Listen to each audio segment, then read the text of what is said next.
Good afternoon, everyone. Welcome to the Happy Hour Live webcast from WhiskyCast.com. I'm Mark Gillespie in the WhiskyCast studio in Haddonfield, New Jersey, and this is going to be a fun webcast. I guarantee you we're going to have a lot of laughs, and I'm fully expecting that at some point I'm going to lose control of this show. That's because we have the leadership of the Bourbon Women with us.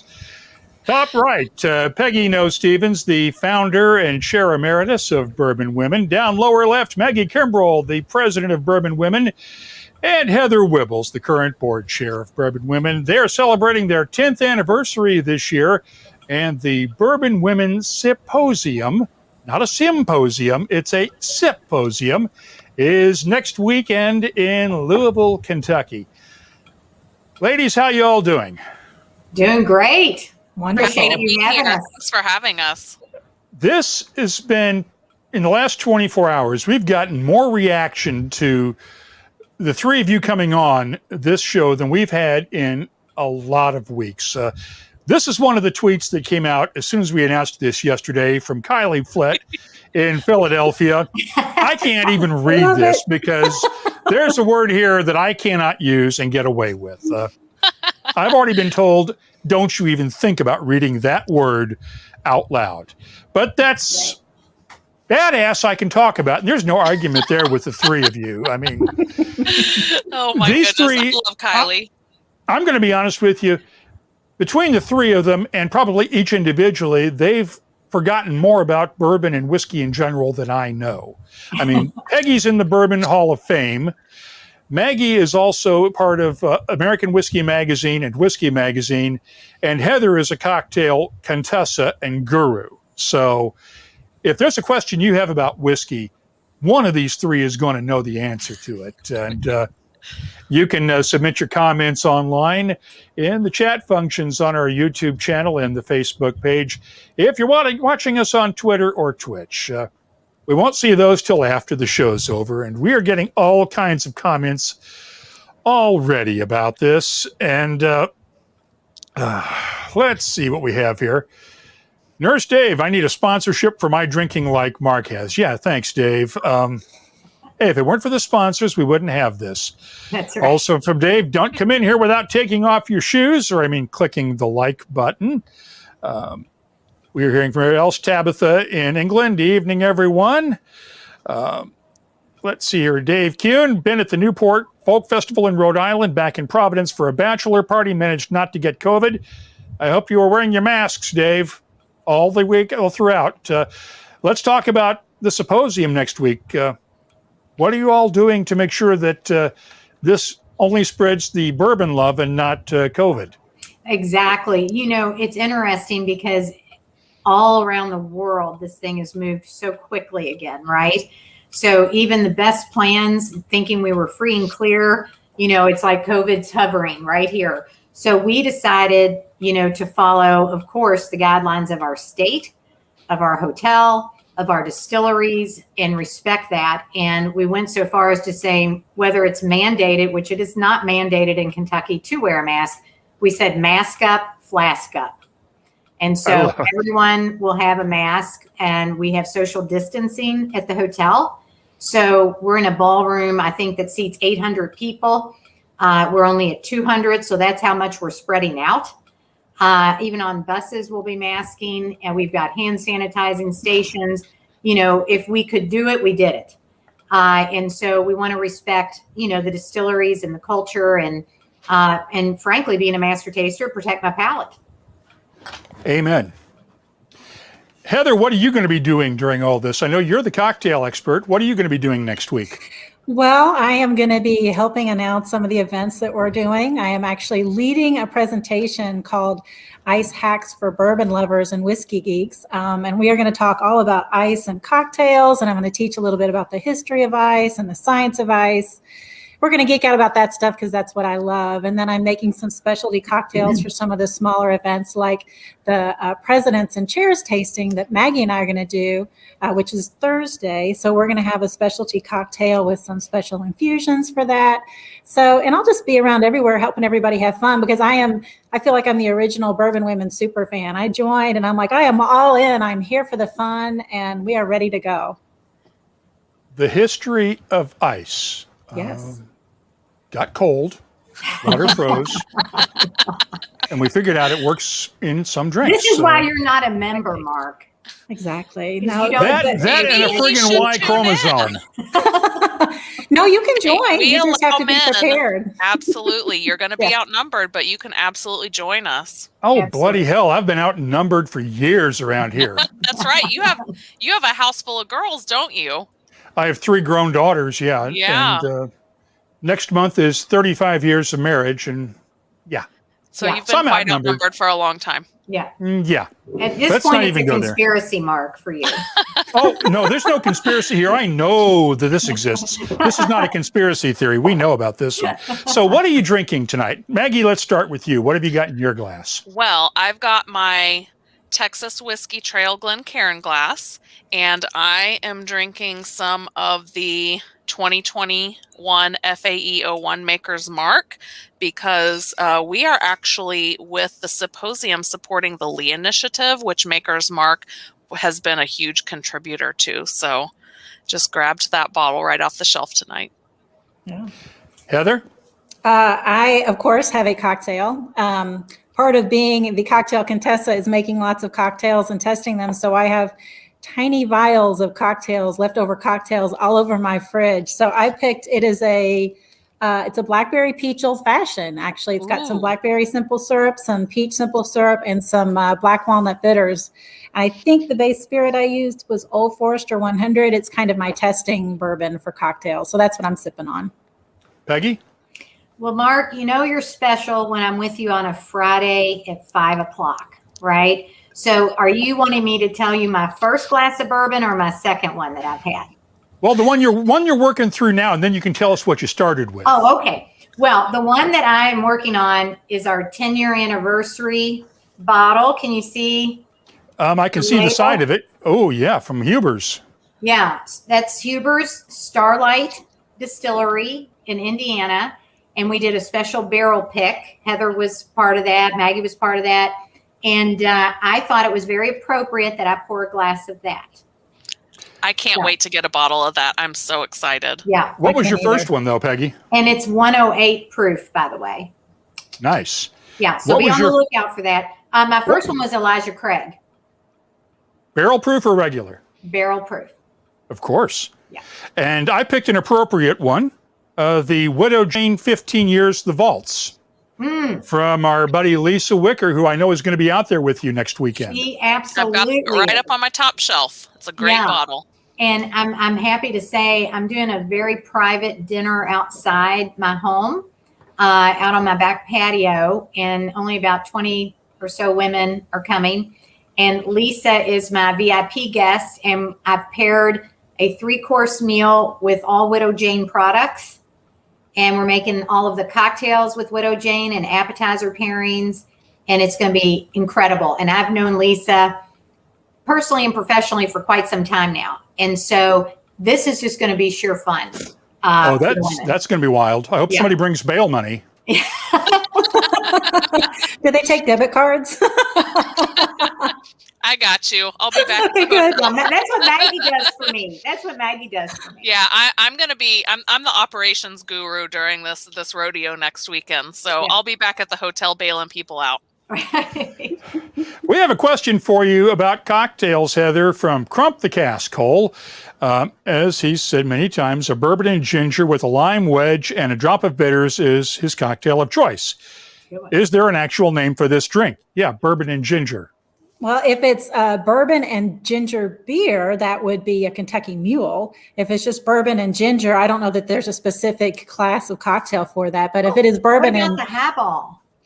Well, if it's ginger ale, that would be a highball. If you have the lime wedge and ginger beer and bourbon, that's more of a Kentucky Mule, served in one of those beautiful copper mugs with, a mint sprig and a lime wedge on top. But bourbon and ginger are a fantastic combination.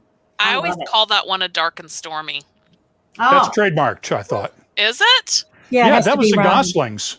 Yeah, that has to be Goslings rum. Dark rum, yeah. Mm-hmm. Okay. That gets you a lawsuit. Okay, well, I take it back. Yeah, we take it back. Have to bail you out, Maggie. Dave's going a bourbon mule. Yeah, bourbon mule, just like Moscow mule. What's the difference between that and the Moscow mule? So a Kentucky Mule has bourbon in it, and a Moscow Mule has vodka in it. That's it. I do not pay much attention to cocktails, especially those with vodka. So, well, I am kind of known for taking every cocktail that has vodka or any other spirit in it, and putting bourbon in it just to see what'll happen. So, exactly. I mean, one of my theories is that everybody can be a bourbon drinker. You just got to get them to it in the right cocktail. So. Somebody tried to get me to try a margarita with bourbon. They sent me a recipe for it. I'm going, no. I would totally drink that all day long. Are you kidding me? That sounds amazing. We are equal. Hey, Mark, we're equal opportunity drinkers. Yeah. Oh, so absolutely. We would definitely drink a margarita. I would drink a Bloody Mary if I had to with bourbon in it. Mm-hmm. Oh, yeah. Those are really popular. But yeah, I love whiskey sours, and I don't think that's just a hop, skip, and a jump away from a margarita. Oh, yeah. It just has a little bit of extra orange in it, has a little bit of orange in it, and has lime juice instead of lemon. Right. Well, yeah. And whiskey sours don't have to be made with egg whites. Right. I like them with egg whites, though. They're really yummy with egg whites. They are good. They're silky. I'm allergic to eggs, so I can't have it with egg whites, so I just stay away from them completely because I don't know whether unless the bartender is making them. Have you ever tried aquafaba? No. It'll change your world. It'll change your world. Take it away, Heather. Enlighten him about aquafaba. Okay, so aquafaba is when you get a can of garbanzo beans, right? Chickpeas. The water that you drain off is called aquafaba. I'm not exactly sure how it got that name, but that is what it's called. And it can do the same thing that an egg white does in a cocktail. So it adds mouthfeel, makes it silky, and gives it that gorgeous head of foam on the top. So you just substitute aquafaba for egg white, and you have a vegan whiskey sour with no egg white. That is interesting because we got a boatload of chickpeas in the pantry because the boss is vegan and I'm now been forced to go vegan against my will or vegetarian against my will since the last kid moved out of the house. So we may have aquafaba in the house and I didn't even know it. Well, there you go. Yeah, you can use that. That's worth the whole podcast. You learned that right there. Right there. What, me admitting to this or what? Yes. Oh, I was going to start the Vegan Against My Will podcast with me just doing nothing but griping about vegan recipes, but I have to admit. Oh, we should totally do that. I'll go on there with you. I'm a shitty part-time vegan, so I could totally go on there and we can, express our feelings about veganism together. Actually, I have to admit, and I'm going to have to turn in my barbecue club card for this, but I can't eat. I find it now eating that plant-based meat stuff, these Impossible burgers and stuff. I actually like them more than I do ground beef.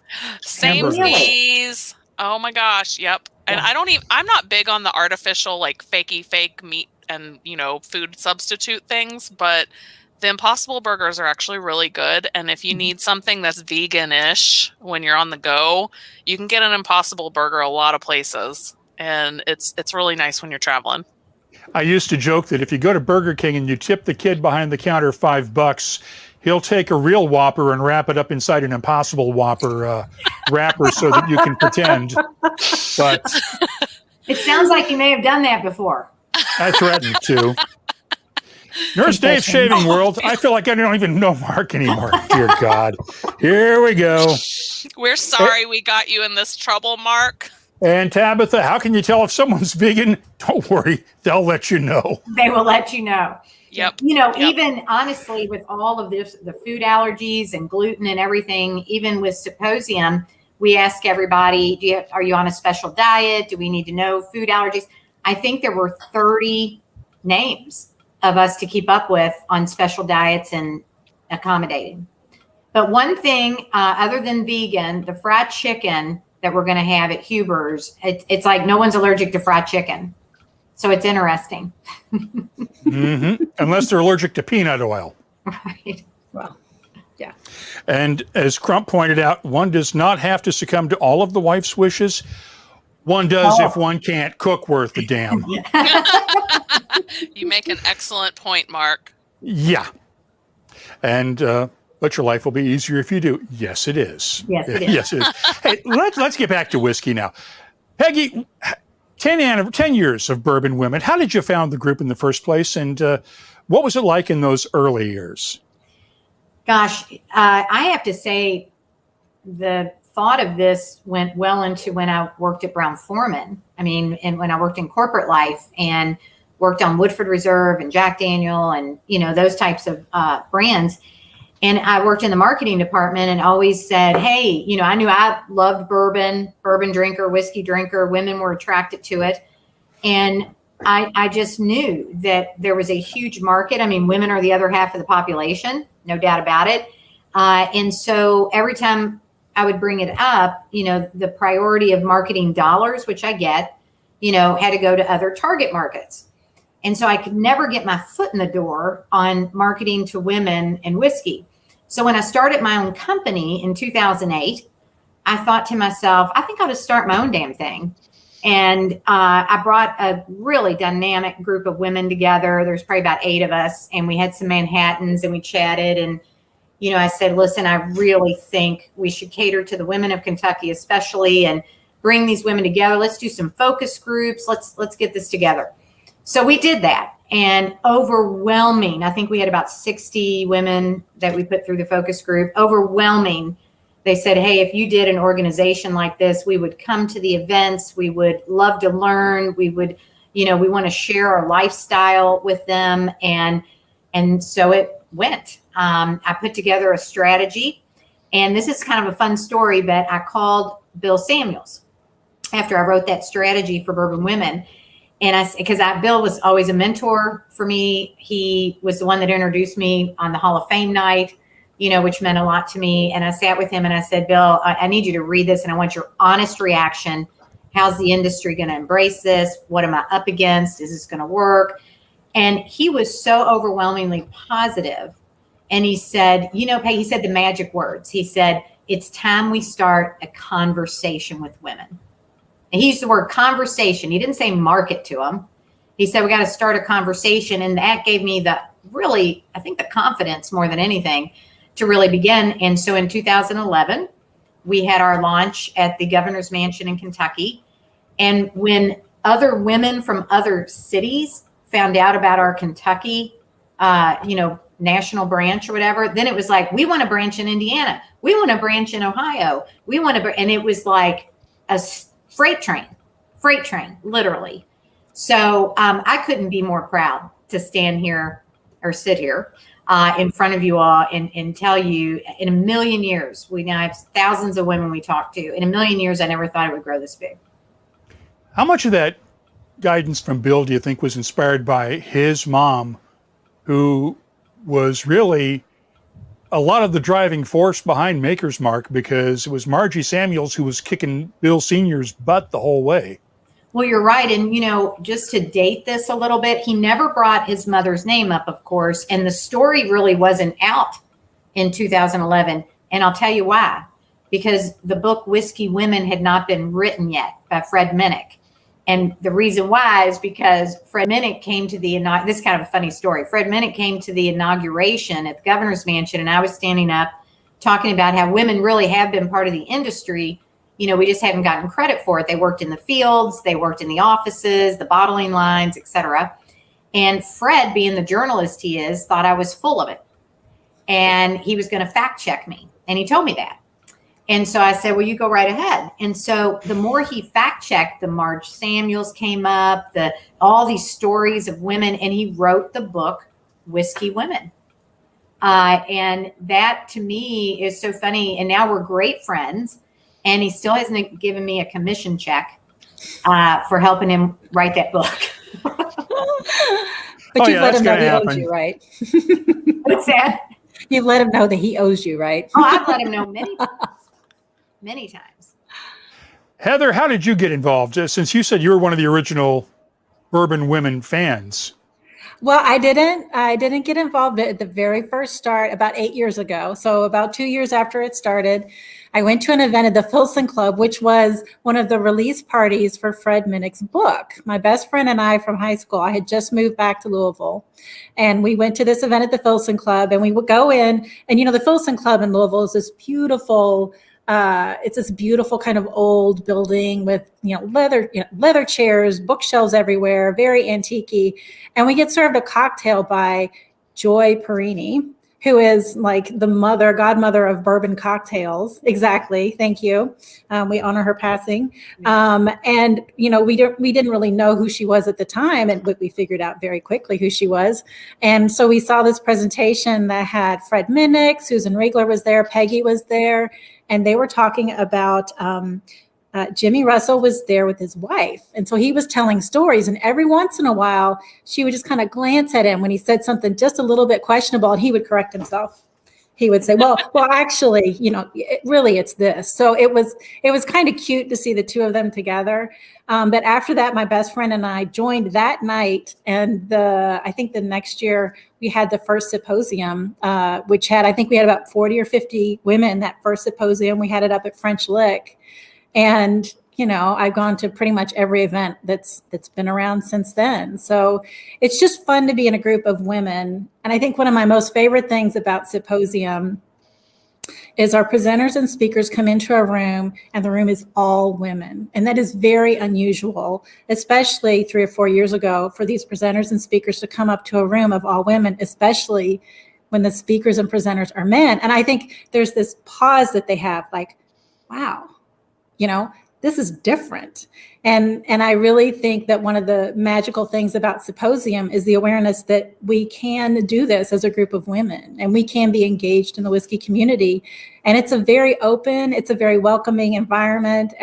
You're not trading what your most expensive bottles are. You're talking about what your favorite expression is to drink with a particular meal, or how much fun you're having with a particular event. So I love SIPosium for that reason alone. It's like a mix of a family reunion, a girls' weekend, and a bourbon conference all at one. So that's kind of where I got interested in Bourbon Women and how I got involved with the leadership of it.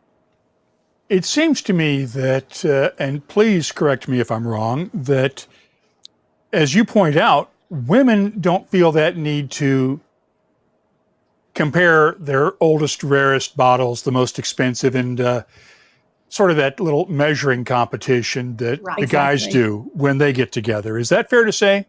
Absolutely. Absolutely. It is.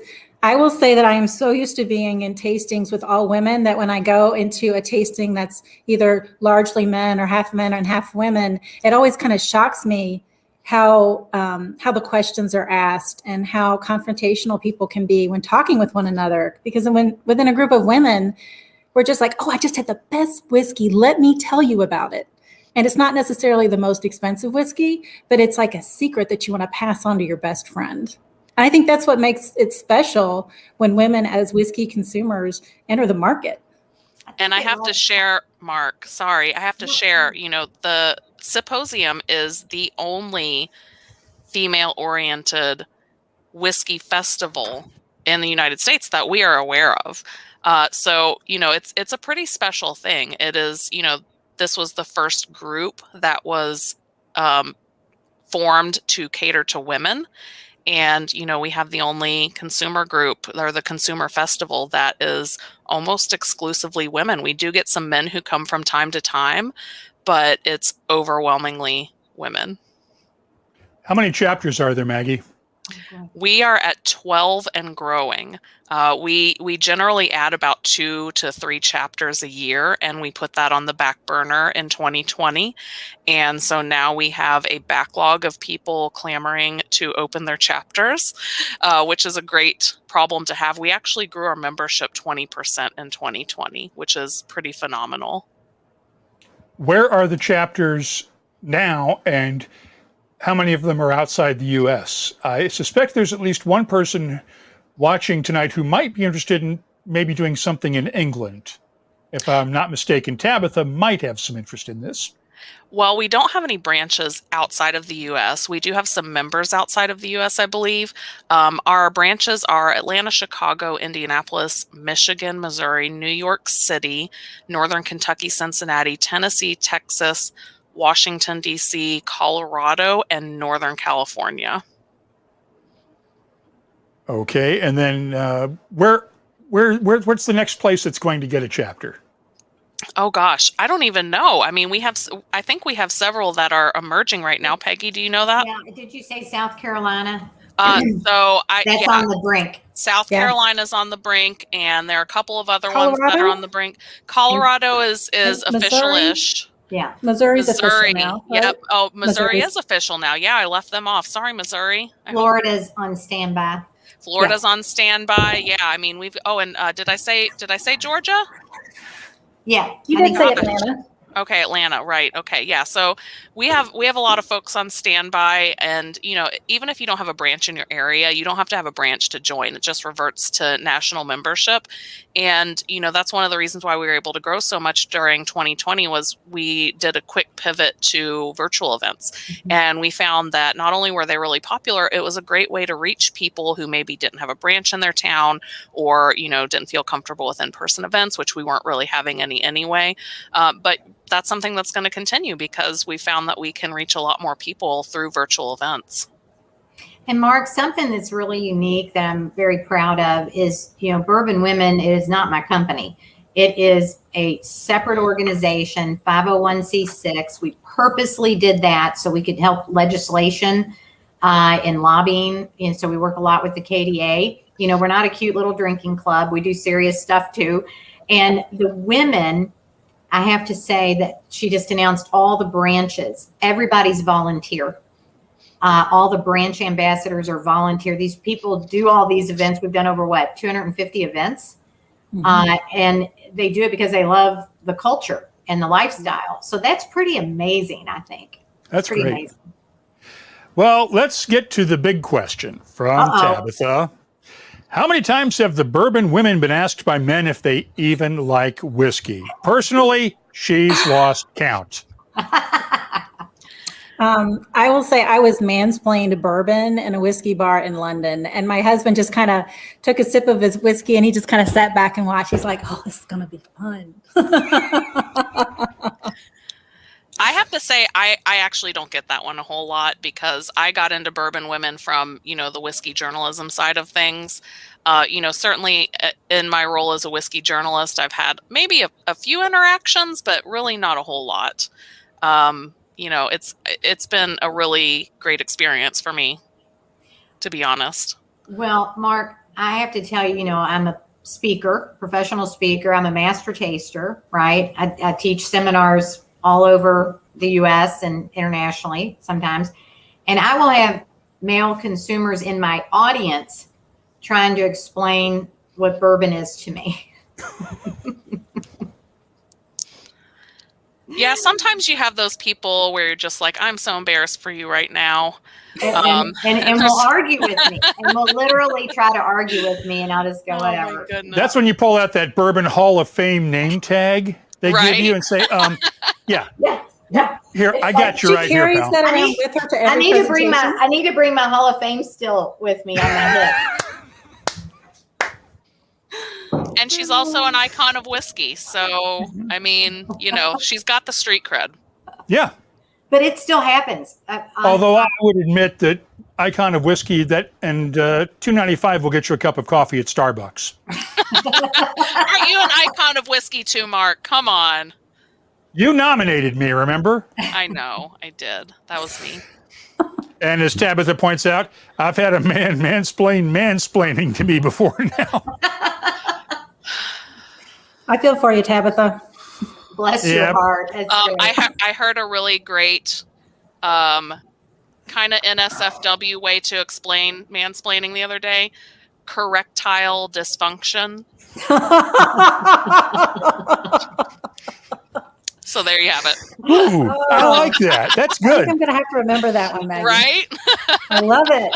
And Tabitha asked if I just read her mind. I think we did, actually. Yeah, because about setting up a Bourbon Women chapter. Tabitha, get in touch with me. I'll put you in touch with Maggie. We'll see about doing something in London. Please start a club called Bourbon and Hove. I think that's Ratcliffe. Let's see here. Okay. We'll just move on from there. As somebody points out, Watchman from Calgary, Starbucks needs to start serving bourbon. We're not against it. No, but bourbon flavored coffee would be good. Yeah, Okay. I'm in favor. So, what are some of the new distilleries the up and coming whiskey distilleries that you three have seen that we should be watching out for in the bourbon world? Well, I don't know how well known everybody thinks of Peerless, right here in Kentucky. And even though they're not quote unquote new, I'm very impressed with how they've grown their brand. And Caleb Kilburn. Let me pause for a second. Not necessarily new, but emerging. Saying those like 3 to 5 years old, like Jup the Creed and folks like that. Yeah, right. Peerless would be on the top of my list for one of them. And Caleb Kilburn, who's their master distiller, I'm telling you, he's one of the youngest, brightest master distillers. And so humble. So humble. He reminds me a little of like the Jimmy Russell humble, but he's so wicked talented. And I've tasted their whiskeys out of the barrel early. I've tasted them finished. I've tasted them. I think they're slaying it. I have not had a bad Peerless yet. Right. Heather? I would have to say Wilderness Trail and New Riff. Neither of them are completely new, but both of them, I have never had a bottle I haven't loved from either of those distilleries. And is that ours? Yeah. Maggie? Yeah. I'm glad you brought it up. Yes, please talk about the Peacock preferred selection. Okay, I'll come back to me, but let Maggie answer, and then I'll come back and explain this. Okay, go ahead, Maggie. There are a lot of really great and really impressive distilleries out there right now, especially, even outside of Kentucky. I'm a big fan of the American single malts right now, and there are a lot of distilleries out there that are making just really phenomenal American single malts. As far as 3 to 5 years old, there are some that maybe just started making whiskey that were doing some other things. So like Hanson's of Sonoma has a double-barreled American single malt. That was a winery that went into whiskey. There are a lot of folks who are kind of, especially in wine country in Sonoma, there are a lot of people who are making the leap from the, just winemaking to actually having a wine in their portfolio. One of the things that I really enjoy when I travel is meeting new people and new distilleries and, learning why they got into it and seeing their passion when they tell the story. And that's really my biggest thing. So I don't have any names because I don't go around remembering how long it's been open and all that kind of stuff. I talk to a lot of people, but there's a lot of really impressive stuff going on out there right now. Well, okay, let's go with underrated ones then. Who deserves some attention and who should get some love?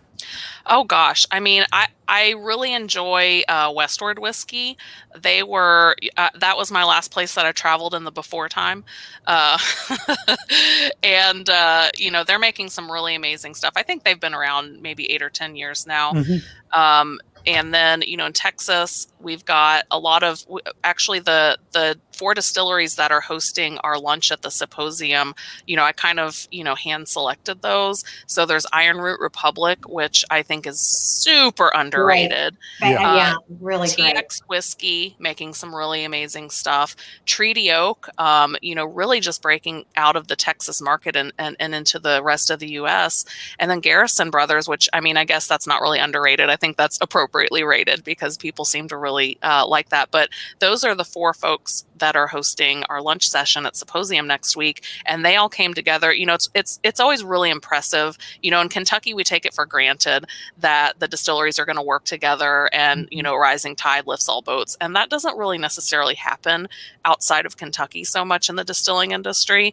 But to see these women from Texas come together and work collaboratively to put together this amazing program, it was incredibly impressive. Heather, anybody else you can think of? And then we'll get back to that story with Peggy. I completely agree about Westward. I absolutely love Westward. I was going to throw in a comment that you might be a bourbon woman if every time you travel, you type in distilleries near me and see what distilleries are on the way for your road trip. I've done that on Prince Edward Island and in Canada, all over the place. And which is off the topic, but we'll go back to Peggy. Yeah, I went out to Blinking Owl when I was visiting my sister in California recently, and another underrated, newish distillery out there, Blinking Owl in Southern California. Mm-hmm. I think next month I'm scheduled to go out to Frey Ranch out in Nevada. They're doing some really cool stuff as they're well. Great. They're great. That'd be cool. Okay, Peggy, go ahead. Oh, well, so speaking of emerging, New Riff, of course, in Northern Kentucky. But we started with Bourbon Women this past year a bottle program. And it's a club membership within our club. And it's called the Preferred Peacock, or Peacock Preferred. You can go to our website. Anybody can join it. And we send 4 special bottles a year to you. And the reason why they're special is because we have experts on our board. We have kind of an all-star cast, which we're so proud of. The Heathers, the Maggies, the Susan Rieglers, Monica Wolf, Stephanie Shurek. I mean, all of these people. And we literally bring our palates together and we select at different distilleries. And then they bring their female distillery members with us along the way. And we hand select it. Then we do food pairings with it. We profile it. We have Zoom calls on it. So this was our first one with New Riff. And by the peacock feather that it's a Bourbon Women bottle. And I'll tell you, the women went wild over this. And then our next one is Wilderness Trail coming up. We're going to do a little something with Bardstown Bourbon Company that's going to knock your socks off. So if you're interested, this was a 102 proof, I think. It was phenomenal. So I think New Riff is in that category. Absolutely. And you mentioned Susan Riegler and then food pairings, and this is Peggy's most recent book, Which Fork Do I Use With My Bourbon, which Peggy was on the show last year when this came out, talking about setting the table for tastings and food pairings and cocktail parties and dinners, all featuring whiskeys, especially bourbons. And that's still out there on the market, right, Peggy? It is. And, who would have thought I could launch an entertaining and bourbon book during a shutdown? It was a beautiful thing.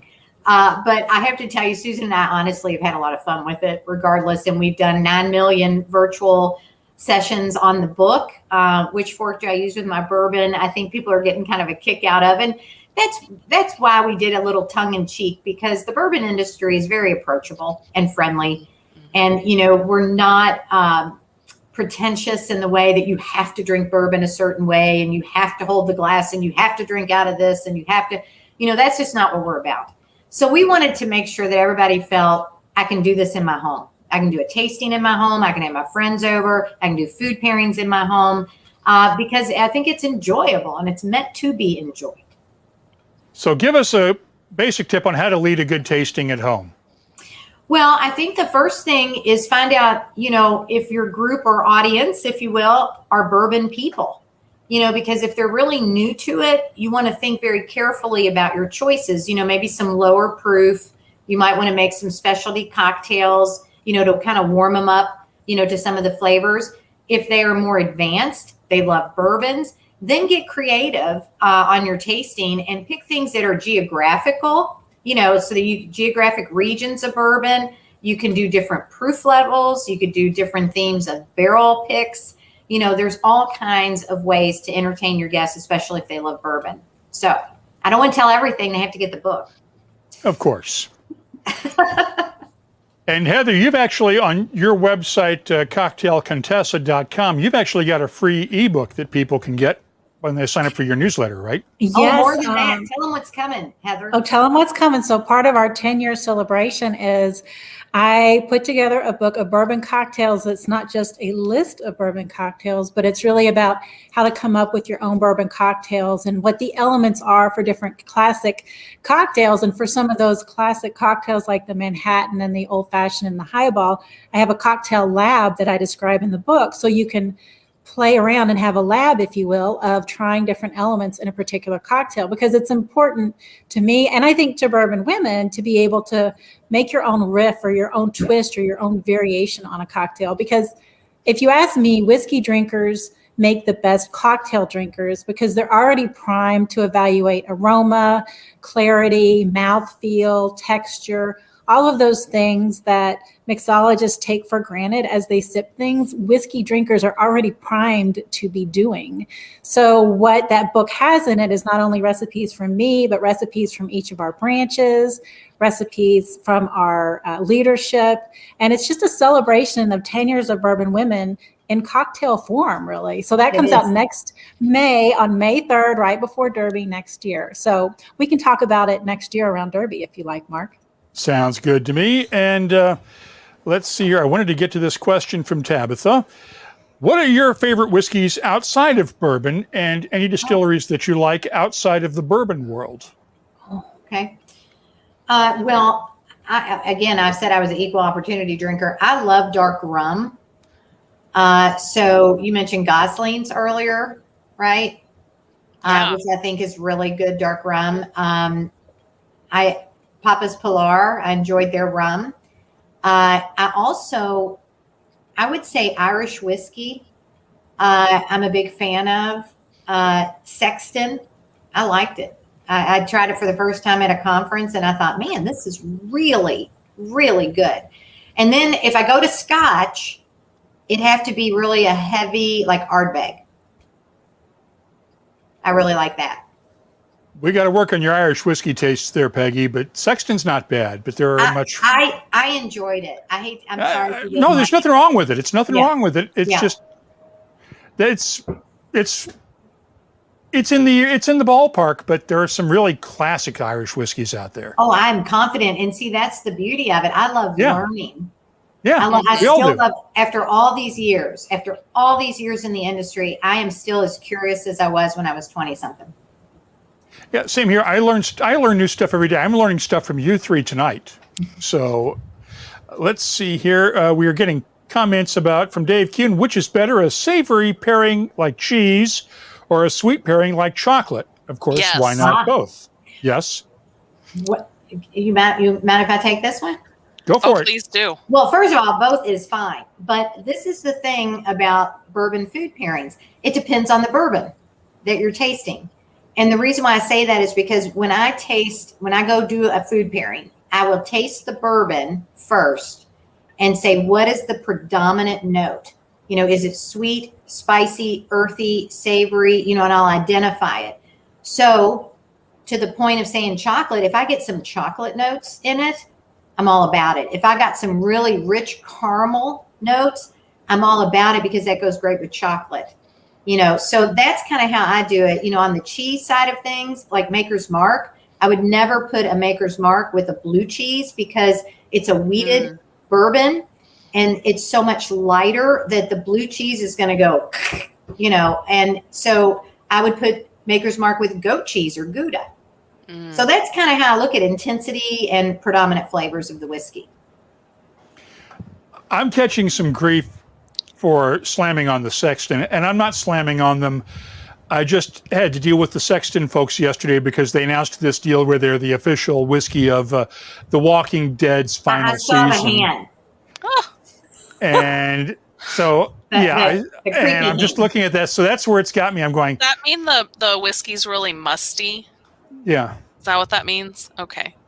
Well, yeah. No. There are jokes about it for. tasting sort of like embalming fluid or something like that. I don't know what the correlation is. I thought it was very nutty. And then, McEwen always said pair an unpeated whiskey with a non-smoky cheese and vice versa. Well, yeah, that sort of makes sense. Nurse Dave, I will state with all, whoops, Dave Kuhn says, oops, got that backward. You pair an unpeated whiskey with a smoky cheese and vice versa. And then Nurse Dave, I will state with all confidence that Oreos pair well with any whiskey. Amen. Hand to God. Yep. No, even better. I keep threatening one of these years I'm going to do a taste test with Girl Scout cookies and whiskey pairings. Will you have you us have back to. on for that? And we'll be in Girl Scout outfits. I still have we'll my get our sash. badges. We'll get a badge. We'll get our Bourbon Women I badges. still have my across Girl the- Scout sash. I can totally do that. And Yeah. by the way, Mark, Oreos are vegan, so there you go. You're good. Awesome.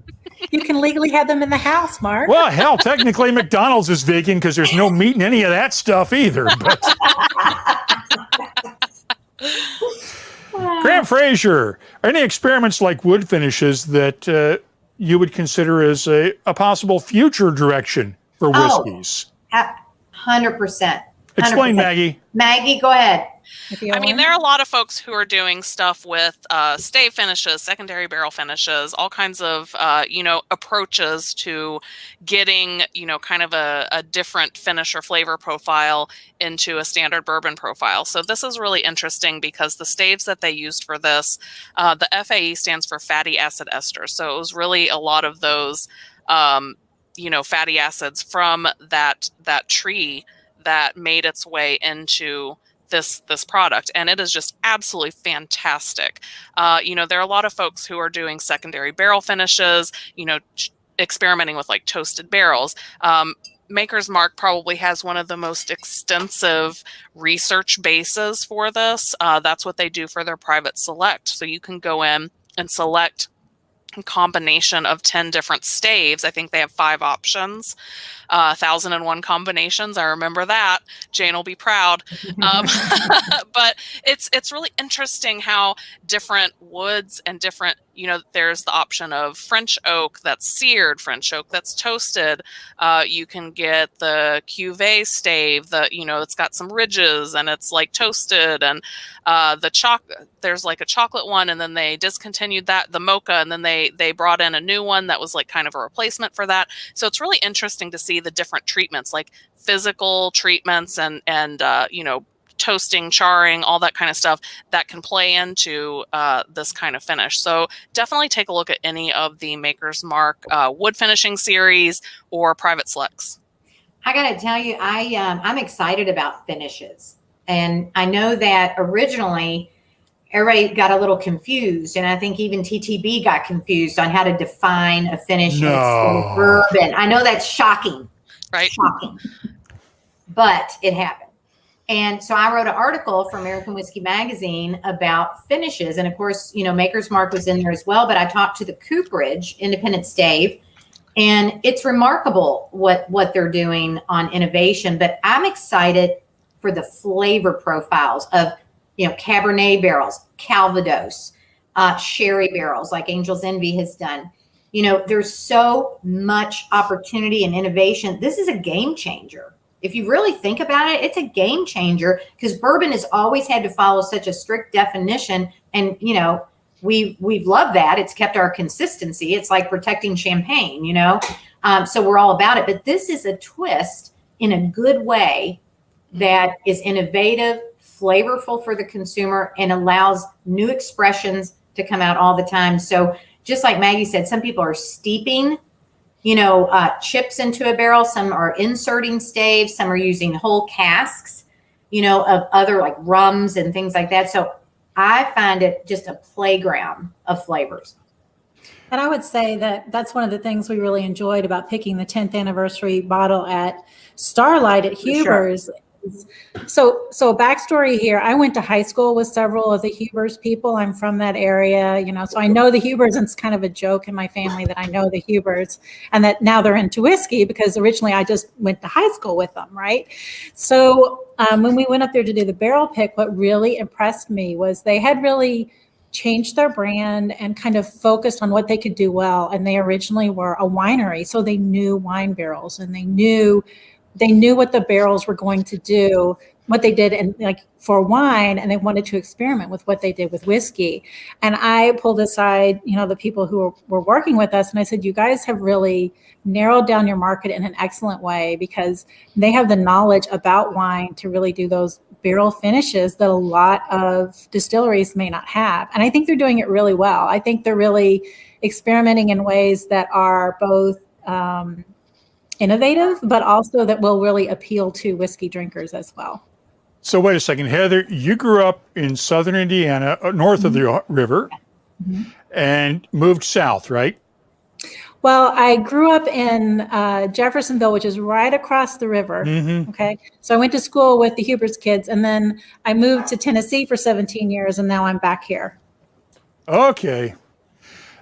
Because we didn't talk about this before, but I am originally from southern Indiana, from up around Bloomington, Brown County area. And usually when somebody moves across the river and goes south, when a Hoosier moves south into Kentucky, they call it artificial intelligence. I would agree with that. As a Hoosier, yes, I would agree with that. So yes. Well, you gained 10 IQ points crossing south of the river. Well, yes, and both my parents went to IU Bloomington, so I spent a lot of time. As did I. Yeah. Okay. So yeah, my parents were very. Yeah. Go ahead. What do you do when somebody from Indiana throws a bomb across to Kentucky? Light it and throw it back. Light it and throw it back. Yeah. We used to have one in Indiana that said, why can't they sell Cheerios in Louisville? Because Kentuckians will plant them for donut seeds. Oh my God. Now, Dave Kuhn, we're getting some recommendations on the Girl Scout pairings. When we agreed to be on this show, I thought it was a nice show to be on. Let's not trash Kentucky. Hey, I told a joke on Hoosiers, for crying out loud. Come on. Now, Dave Kuhn suggests the Girl Scout Samoa's cookies are what they call them, caramel delights now, with Angel's Envy rye. Flavor. I think that's brilliant. That's brilliant. Yep. And Watchman 99, the Thin Mints would go well with the rye whiskey too. Michter's rye. I've tried that. That's really good with the Michter's rye. And Bill Ricker is willing to be judgmental of booze. I'm quoting here now, and I've met your daughter, Bill, so I hope she hears this. I said of one, this is the harshest 21-year-old, aside from my daughter, of course. I hope she hears this, because you deserve to get dunked on for that one. Let's see. Tabitha, it was a session pairing Japanese whiskey with sushi that got her started on her whiskey obsession. Absolutely. Blame Dave Broom for that. Oh, yes. Dave Broom is one of our speakers at SIPosium. Yes. We're so excited. He's going to do a Scotch kind of master class. But I love Asian food and bourbon. I call it counterbalance, because that spike of heat and that, vanilla caramel overlay, it tames it like a spiced pecan and a Riesling. That's kind of the effect. Well, Peggy, talk about your wasabi peas and pairings that you do all the time. Yeah, one of my favorite bar snacks, just to have sitting on my bar when people come over, whatever, is wasabi peas. And everybody goes, oh my gosh, I'm not going to eat wasabi peas with bourbon, and my mouth would inflame. And I'm like, no, do it. It's quite the opposite. She made me a believer. Yeah. I was skeptical. She made me a believer. Yeah. And as Chris Ratcliffe points out, Indian food and a good rye would be quite a pairing as well. I agree. I could totally see that. Good one. Let's see. Dave Kuhn, also one of the best pairing experiences is at Dalwhinnie Distillery, a chocolatier that supplies truffles. They will pair for you. Oh, tell us about it, Heather. Amazing. Oh, it's amazing. You did this. Yeah, I did it the year before shutdown. Like everything's going to be after COVID now, right? In the before time, yes. In the before time, yeah. We went to Scotland and we decided neither of us had Scotch before, really. So we decided we would do Speyside Scotch because it's not super smoky. So we decided to do this 3-day whiskey tour. We're out in the middle of you're out in the middle of Scotland and it looks exactly like central Kentucky, except there are sheep instead of horses. So really, it's very similar. Okay, so you're on these roads and it's all twisty, just like central Kentucky.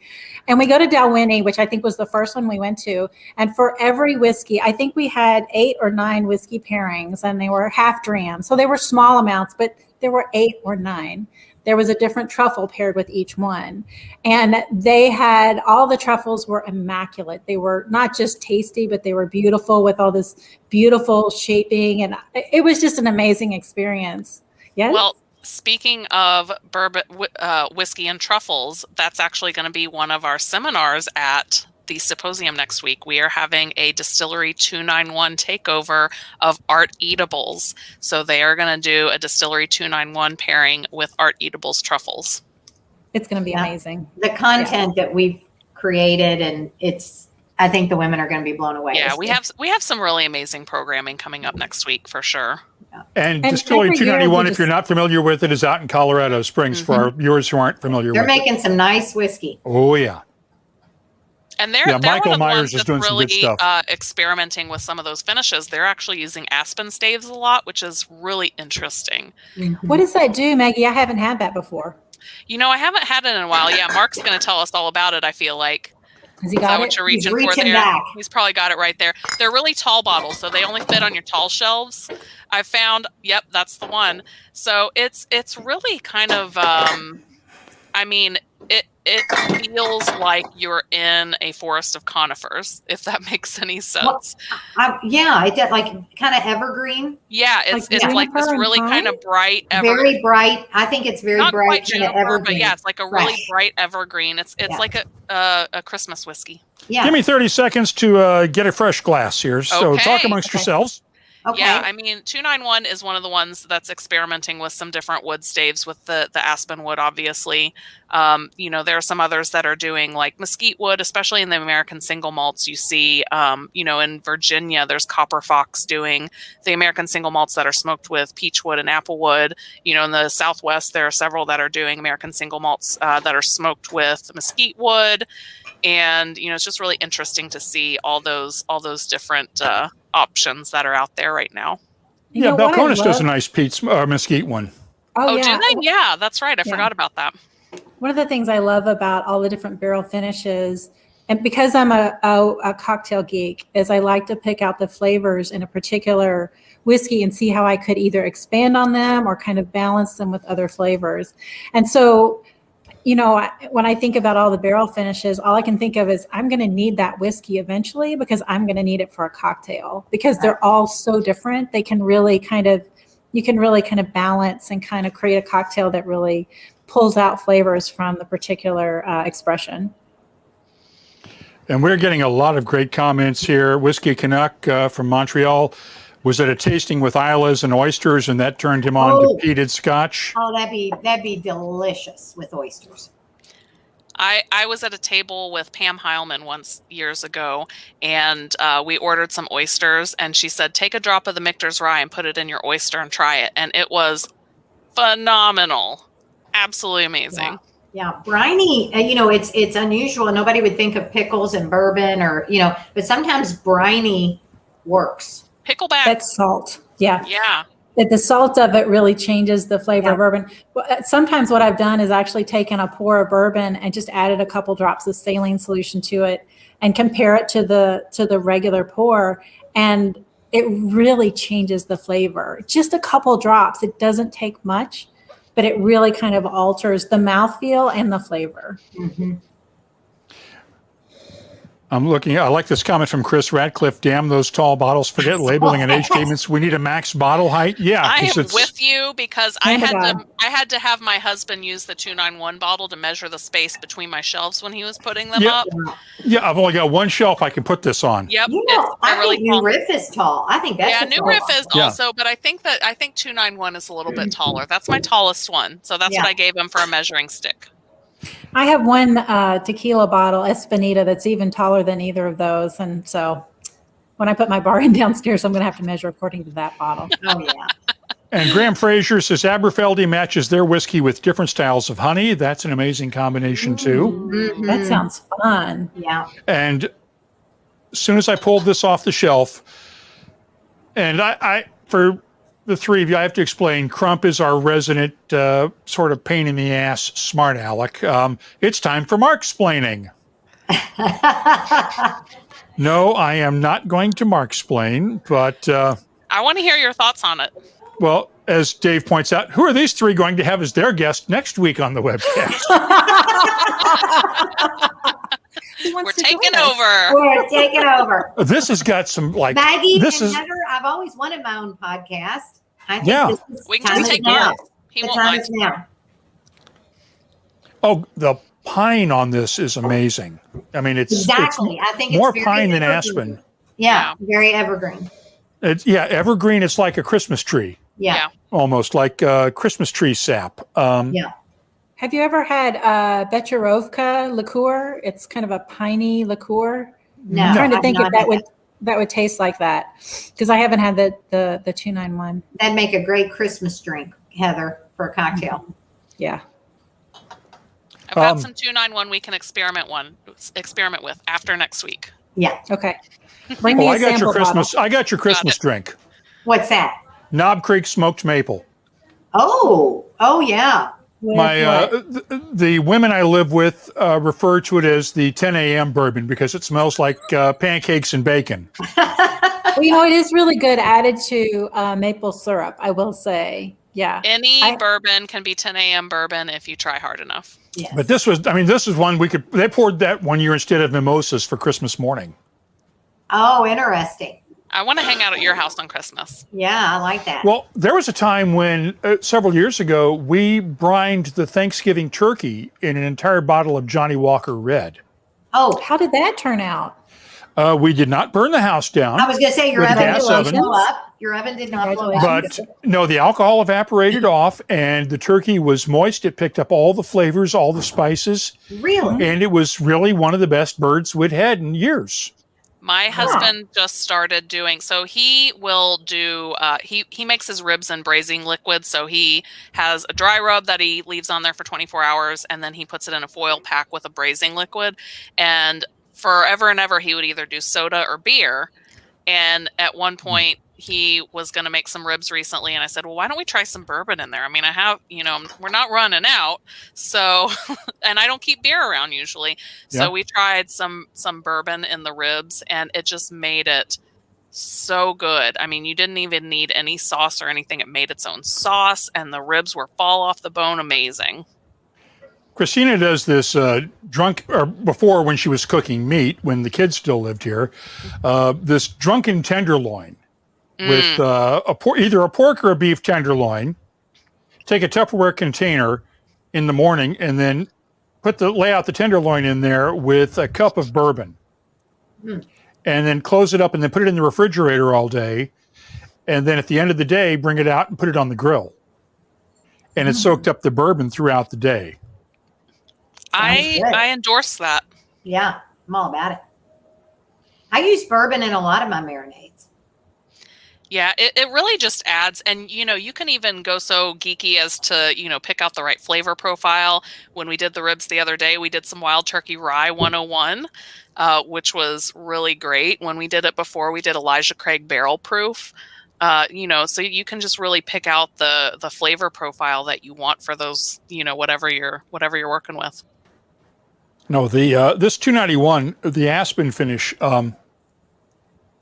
is really it's like a pine explosion, like a pine air freshener almost, but still has all the balance of a bourbon. Yeah. Mhm. Very nice. Yeah. Let's see here. Graham Fraser says, bet that improved the Johnny Walker Red. No comment. It was a very good use of it. But no, Johnny Red is not bad. Chris Ratcliffe was asking Tabitha, the Macmira that was in pine wine barrels. They've done some, Macmira in Sweden has done some fun stuff with some of the local berry wines and pine sap finished barrels. Interesting. Wow. Very And nice. Bjork sap is made with birch sap. Ooh, I bet that would be really good. How do we get that? Yes, how do we get that? Angela Durazio. We need to get you in touch with her. You know Angela, right, Maggie? Oh gosh, I don't think that She's I their do. master blender at Okay. Macmira in Sweden. We need to get you in touch with her Oh, because Please do, because you know what? you need to invite her over for Bourbon Women because she's doing some really cool stuff for this That'll be symposium. next year. I want you to introduce me because one of the things that I've been doing on the Bourbon Women blog is the Meet the Makers series. Yes. So when I first started, I just started as the president in January this year, and I kept hearing, what's it like being a woman in a male-dominated industry? And I was like, but it's not. And so I started a series about different women in all aspects of the brown water industry. And I'm not going to run out of subject matter I could probably do this for 3 or 4 years before I started to get desperate. It comes out every Monday, bourbonwomen.org, called Meet the Makers. The one that we featured this week is Brittany Penny. She's the founder of the 9 Bourbon. She is the first Black woman CEO of a Kentucky bourbon brand. So there are some pretty amazing women out there doing some really amazing stuff. Let's name some other folks besides Nicole Austin, who did the Dickel bourbon, and we know she's done some great stuff at Dickel and other distilleries before that. Who are some of the other women out there that we should be watching for? Besides the usual suspects, the Rachel Berrys, the Stephanie McLeods, the Maureen Robinsons. Yeah, there are so many. I mean, I'm just going to go through and read off some of our Meet the Makers. So Brittany Penny, Crooked Water Spirits, Heather Manley. She started the business because she tried, specific liqueur, and she was like, wow, I think it was a dill liqueur. And she was like, wow, this is really interesting and amazing. I wonder if I can add to the distilling landscape by making something unique. And so she started a distillery. Screwball Whiskey, which is everybody's favorite peanut butter whiskey, co-founded by Brittany Merrill Yang. We've got Camille Austin, who is the director of advocacy for Casa Lumbre in Mexico. She's very knowledgeable about the history of corn there. Lori Karsich founded Country Smooth Whiskey. Lost Lantern co-founder Nora Gainley Roper. We have a lot of really amazing folks on this series, and we just want to help get their stories out. But Heather, who are some of the ones that are on your radar? I was thinking of Alex Castle at Old Dominic, just because she was our first one. She was our first Meet the Makers. She has so long been a supporter of Bourbon Women. I just personally love her because she's such a good person and she's so much fun. And she's wildly talented and was trained by Jimmy Russell. Yes. Yeah. Not a lot of people know that now about her. Yeah. Jimmy's actually been far more progressive than a lot of people would think. For sure. Absolutely. For an old white Kentucky guy. I got to tell you, in all sincerity, because I recently was asked this, who made a difference in my career? Who was a man that made a difference in my career?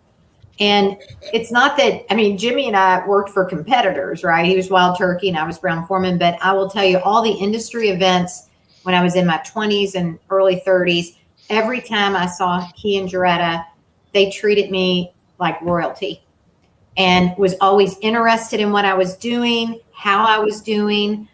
We would, talk about whiskey. We would talk about home. We would talk about farming.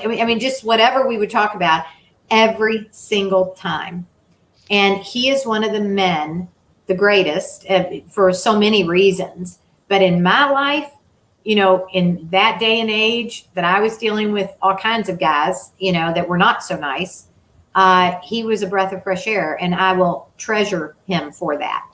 And we recently had an event with his granddaughter, Joanne Street. She's another woman to watch, and she's actually going to be one of our keynote speakers at the SIPosium this year, along with Bruce Russell.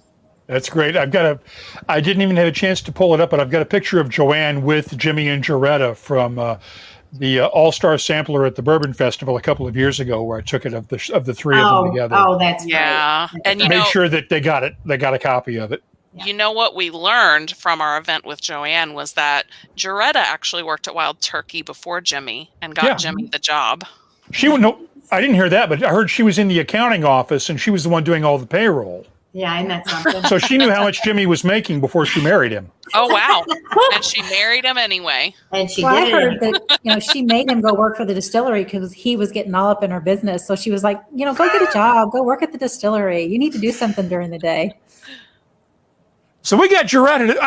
I love Jaretta. Oh, I do too. Yeah. But so we got her to thank for all this. Absolutely. Yes, absolutely. Because she's the one who lit the fire under Jimmy's butt back in the 50s.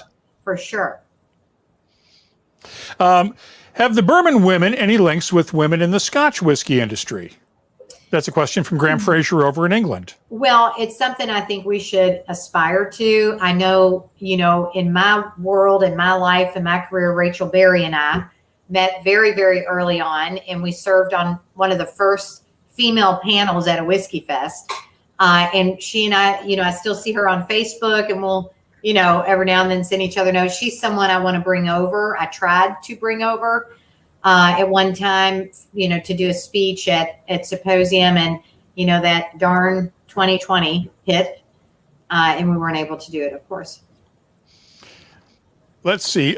Dave Kuhn, is there a female celebrity carrying any kind of mantle of exposure or awareness for the whiskey industry?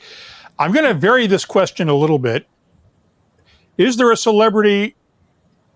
female celebrity that's doing it based on a love of whiskey and not as a sex symbol? You mean an owner of a whiskey, or Mila Kunis did? Like a celebrity, Hollywood type, an influencer who's not just. I can't name one. Well, I don't know. I mean, I don't know that Mila Kunis is really necessarily in it as a sex symbol. Is that the read that you get on that? I feel like she genuinely loved it. Not at all. I'm just saying I don't know a female celebrity who I could say is really promoting a whiskey brand right now, like other. Or promoting whiskey in general.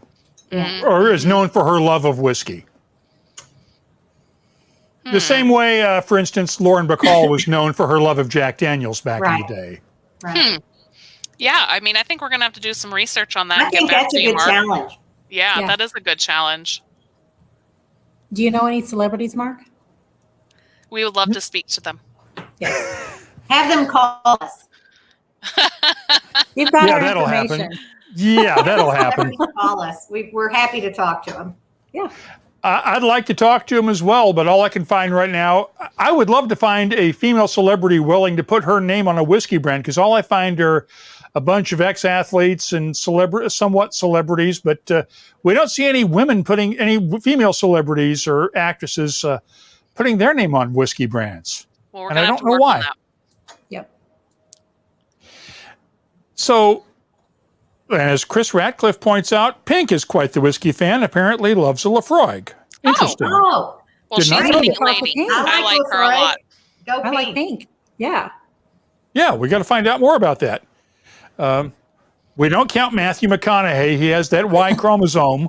Come on, Dave. You know better. We have the same haircut, though. But you don't have the draw with Maggie. Give her a few drinks and she'll have a drawl. I've seen her. There we go. I get more Southern. I do. After it happens. Oh, okay, Maggie, I don't normally do this, but I'm going to give you a chance. Any good whiskey and cigar pairings, because I know that you know cigars almost as well as you know whiskey. Right. Oh yeah. Well, I actually have some cigars on my desk right now that I'm going to be looking at right now. I've got some Diesels here. Cohiba did a collab with Weller. And then we've also got the Buffalo Trace collab with, let's see, who was that? I can't remember who did this. But these are going to be the next ones I'm looking at. So this is really interesting because unlike a lot of cigars where they'll be like whiskey dipped or whiskey infused or something like that, they actually design the flavor profile of this to complement the whiskey. Oh, that's interesting. I'm going to be really interested to see how this turns out. Yeah. I will say here, let's crack open the magazine, the latest issue of American Whiskey Magazine, and see what I said, because I wrote it like 4 months ago and I don't remember. Let's see here. So, and they say whiskey doesn't improve your memory. Well, I'm parenting in a pandemic, so, we got to give me some grace. So with the FAE01 that I'm drinking, I did a La Perla Habana 1515 Robusto. That's this guy right here. Okay. And then I've got the Buzzard's Roost roosted chicken that I paired with a Monte Cristo Nicaragua series, which is a new one from Monte Cristo within the last year or so. Then I've got a Hirsch Horizon with a Camacho Hard Charger from 2018, limited edition. And then Old Line with a Drew Estate Factory Smokes. So these are my latest round of pairings in American Whiskey Magazine. So definitely give those a try. I'm surprised you didn't do the Drew Estate with the Brixton, their series, their own whiskeys that John Drew's done. So the Brixton was really interesting, right? So it wasn't a whiskey; it was half whiskey and half rum. And they're getting a little hard to find now. I think they've been discontinued. He also did the John Drew Rye, which was like a 95. It was either a 95.5 or 100% rye. It was very, very rye, which was a nice one. So, my pairing philosophy is to find things that balance each other out or complement each other or enhance each other in some way, which is actually, it's funny, when I started working with Peggy, she has special names for these, like Pop and Sis. I don't know, I'm making those up, but she has special names for her pairings, but that's basically the same philosophy that I use for pairing whiskey and cigars. I will admit it's something I know nothing about. I've never touched a cigar. I have no desire to. I've never smoked anything in my life, so if you can do it, I respect it, but no desire to partake myself. I always tell people, like, I don't want to turn you into a bourbon drinker or a cigar smoker. I just want you to be happy and stay hydrated. Yep, works for me. Any final thoughts? Tell us anything that's coming up at SIPosium next week that we haven't covered already. Oh my gosh. Okay, well, let's start with Peggy. I have something to talk about because I'm going to tell a little story on Mark here when we get around to me, but I want to hear what Peggy has to say about SIPosium. Well, I mean, I got to tell you, I think what's so cool is we have these very private excursions that are happening, like Maker's Mark. We're going to be going to a restaurant called 610 Magnolia. And it's part of the Lee initiative that we're donating to this year. It's our philanthropy. And Bill will be there. Jane Bowie will be there. I mean, it's like the all-star crew doing a blending exercise. Now, can you imagine the experience that you'd have, with that? And then, there's other excursions that's happening. We're going to Jephthah Creed. We're going to the Louisville Water Company, for goodness sakes, to learn about water and whiskey and limestone and all of those things. And so I think that we've just created what I call soft adventure. Mm-hmm. And so I'm just excited for the women to come back together and enjoy these things again. Because as Heather had mentioned, some people come back every year, and now aunts are bringing their nieces, or goddaughters, or, when they turn 21, it's almost become this rite of passage to come to our conference. And that is so cool for me. So cool. Jephthah Creed, we haven't really talked about that one. It's Joyce and Autumn Nethery, mother-daughter team that run that place. Yeah. Yep. Exactly. Yep. Yeah. And they're using Bloody Butcher corn, and they're making some really phenomenal bourbon. Oh, love it. And they have always been great supporters of Bourbon Women. I mean, we've had some great excursions with them, and we always do every year. So, with Peggy, I would just say that every year our excursions get better and better. And although we might go to some of the same distilleries, the experience is never the same. I mean, we get to take women to Vendome, which is not open for public tours. Right. So they get to see, they get to see. Oh, that's cool. That was on one of my bourbon. I have a bourbon experience bucket list. And that was one of the things that I really wanted to do. And, Peggy facilitated that, where it's not just about the barrel. It's not just about the juice. It's about the still and how it's made. And seeing that was just, I don't want to say it's life-changing, but it really alters your perception of the art that goes into creating the stills and putting them together. So I just get excited. And it's only 30 people, 25 people? It's only 30, 25 or 30 people. And we try to do it every year that we have SIPosium. And I just hope people understand how rare an experience that is. Yeah. Because in Kentucky, you can't really go into them. You can drive past it. And in the summer, they have the doors open so you can look and see what they're doing inside, but you can't go really inside and tour it. And that's a completely different experience. I got to ask, Heather, what else is on that bucket list? Well, I had going to Scotland and doing the whiskey tour. Actually, I had whiskey judging at a whiskey competition on my bourbon bucket list, and I got to do that about a month and a half ago.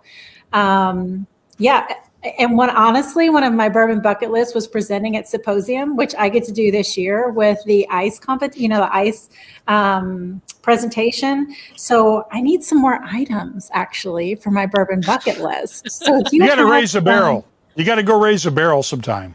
Well, Ooh, they've got that's a a good one. cooperage, but I haven't actually raised a barrel. So that's a good one. Anything else you think I should add?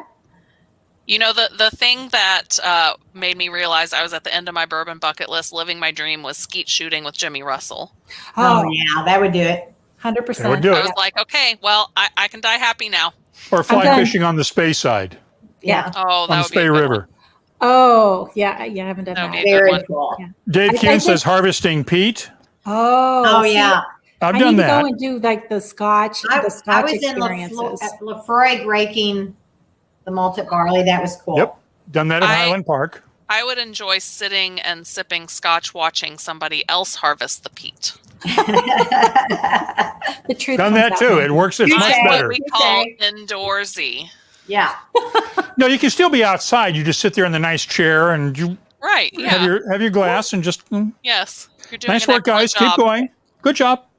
I mean, I recently got to go to Mexico and watch how they do tequila and mezcal, and that was really life-changing as well. I'm just a distillery geek. I think what it comes down to is I love learning about the distillation of spirits, and any kind of spirits really will enthrall me. So I guess I'm not too picky. And You know, I saw I somebody gotta say that when you said agave, one of the coolest experiences I've ever had in my career was going to Cuervo and going out to the agave field. It was this VIP tour, and they handed a machete to me. I put on these big gloves, and they gave me a machete and taught me how to hack the agave plant. The piña, It was hotter than Hades, and kind of dirt up to, and it was so gritty and real. I thought I was the coolest person in the world. That's awesome. My kids have machetes. We'll 'Cause be, why wouldn't I? and you have good insurance too, right? And you're happy about that? You're happy with that? They have their wood chips, so they're scouts. They have their wood yeah, chips. okay. They know how they're to okay handle. then. Yeah, They're they're fine. The good. totem chips, yep. They're They're good. fine. Dave Kuhn points out, any Ian MacArthur story told in front of you is always a treat. I've been in the peat bogs at Isla with Ian. That's Oh, Lagavulin, Wow, that's so yeah. amazing. That would be amazing. very cool. And Graham Fraser, I must have led a good life. I've done most of those bucket list things mentioned. Good. Oh, If that's the case, awesome. yes, you have. Mhm. Maggie, any final thoughts from you on what we can expect Okay. next week at Symposium? Well, I'm going to tell a story on you.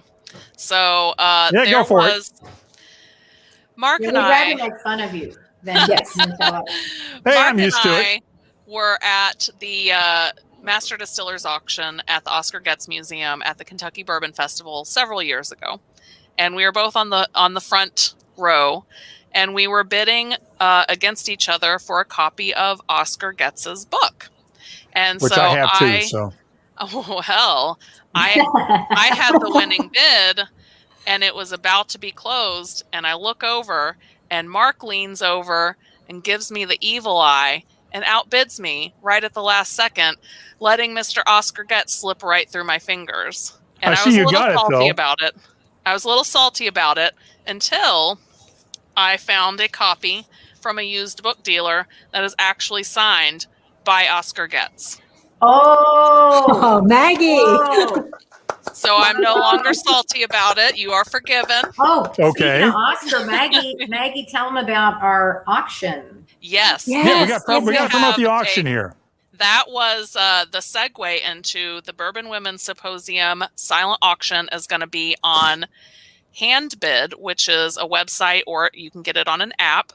We just opened it up at 5:15 today. So Carol texted me this link while I Good was job, on Carol. the show. And among some of the most amazing things that we have is a bottle of Oscar Pepper bourbon that was distilled in 1917.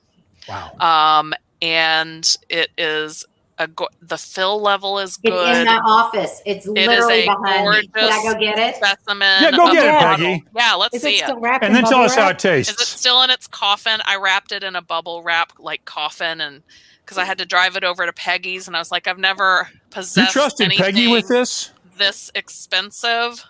Oh, and you had to So- buy new tires I beforehand. had to get too? new tires before I would go pick it up. I'm nervous carrying it across. Don't I drop know. it, Peggy. Oh, wow. So this is Ooh. up for auction right now on hand bid for our 2021 SIPosium that. silent Look auction. at that. Isn't So that it's gorgeous? 1917. 1917. And the seal is as crisp, unbroken. Yep.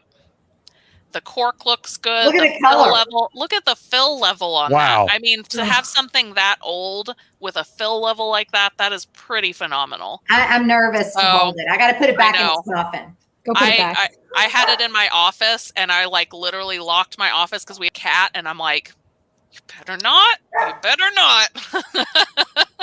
Yep. And I was like, I have to get this out of my house, so I had to take it over to Peggy, who has no animals, fortunately. You're trusting Peggy with this, though? You know what? I wrapped it in a lot of bubble wrap and put it in I'm a not box. talking about the wrapping it up. I'm talking about her drinking it. Well, you know, if she drinks, you drink, you buy. So you drinky, you buy. that's right. That's right. We got a pretty hefty reserve on that, so that would be a bad decision.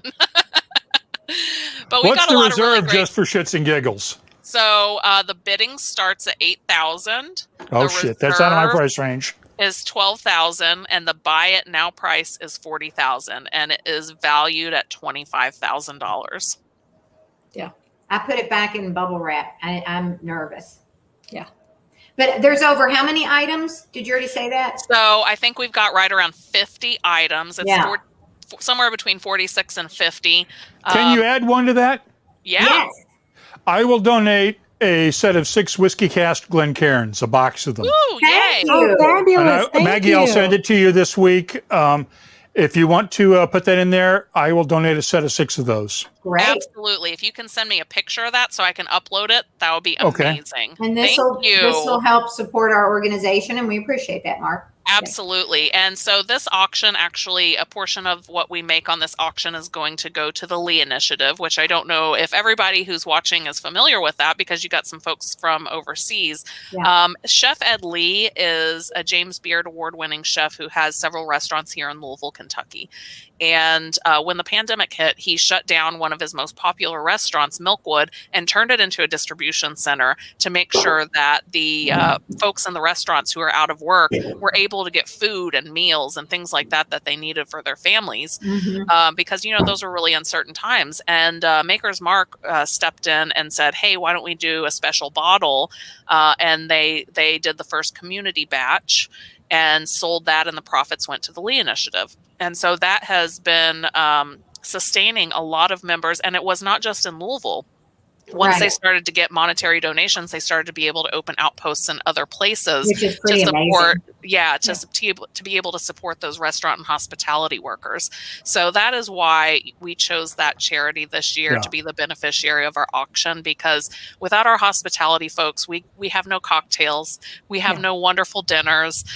You know, we need those folks to stay safe and be taken care of, so that when everything is in the rearview mirror, we can go back to enjoying all of that again. So that's what we're working on right now. So bid it up. It's a worthwhile cause. I'm glad to support it. We will. Maggie, email me the address to send it to. Absolutely, I will. After we get off the air, you've got my email address. We'll send that box out. But thanks for having us, Mark. Absolutely. Thank you for coming. And this was so much fun. Let's just announce it now. Next year, we're going to do the webcast live from SIPosium. Absolutely. Let's do it. Let's do it. We'd I love have nothing to lose it. but my dignity. That's right. But we'll make sure you have a good time losing it. But you know what? I think we need you to bring a daughter or two also. I was going to say this should be a family affair, honestly. Absolutely. Oh, God help bring us your all. daughters. For sure. We're going to have a great time. One of them might not be able to come because she's out in medical school in California. One isn't crazy about whiskey, and the other one loves whiskey, so we'll bring at least the one that loves whiskey. Well, bring the one that doesn't. We'll change your mind. Yeah, absolutely. These experiences will change your mind. I'm telling you, we'll make change sure your mind. she's hydrated and happy. We'll totally give her to us. We'll give it a try. We'll take over. Okay. Thank you for joining us tonight. It was a ton of fun. Thank This you. was a blast, and folks have said if we ought to just have this more time, Thank you, Spirit Bomb. We love you I too. think we're popular.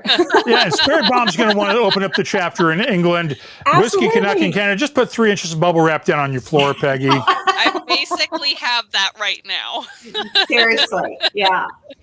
Okay, thanks again, Peggy Noe Stevens, Maggie Kimberl, Heather Wibbels, and CocktailContessa.com, BourbonWomen.com. Cheers. Check the websites out, and you can follow them all on Twitter or Instagram. Heather, I know you're not on Twitter. I looked. And I am, but it's Cocktail Contessa, not Cocktail Contessa. That's why I was looking for it, and I couldn't find it. Yesterday. Yeah, it cuts off, that 15th letter. It only lets you do 14, so it has to be Cocktail Contessa. Yeah. And I'm on Mark, there. if they're looking for my book, it's on Amazon. it is on Amazon. And Yeah. here's again the title: Which fork do I use with my bourbon?